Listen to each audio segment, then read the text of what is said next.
السلام علیکم۔ دعا اللہ کی قربت کا ذریعہ، معاملات میں برکت کا ذریعہ۔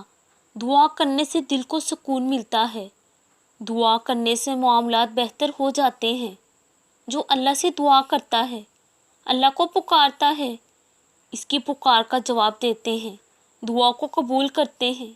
دعا مانگنے کا کوئی وقت نہیں ہوتا اور نہ ہی دعاؤں کو عام اور معمولی سمجھنا چاہیے۔ یہ تو صرف اللہ تعالیٰ سے مانگی جاتی ہیں اور اللہ ہی ہے جو دعائیں قبول کرتا ہے۔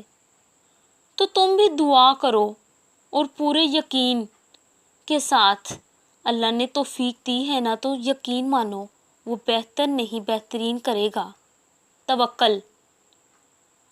پتہ ہے شیطان تمہارے دل میں کب وسوسے ڈالتا ہے، جب اسے تمہارا اللہ پہ توکل کرنا پسند نہیں آتا، اور پتہ ہے اسے تمہارا توکل کرنا کب پسند نہیں آتا، جب وہ توکل اللہ کو پسند آ جاتا ہے۔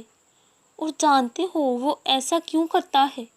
کیونکہ اس سے توکل کے بعد اللہ نے تمہارے لیے معجزے کرنے ہوتے ہیں، اور ان معجزوں نے تمہیں اللہ کے قریب تر کر دینا ہوتا ہے، اتنا قریب کہ شیطان تمہارا سوچ بھی نہیں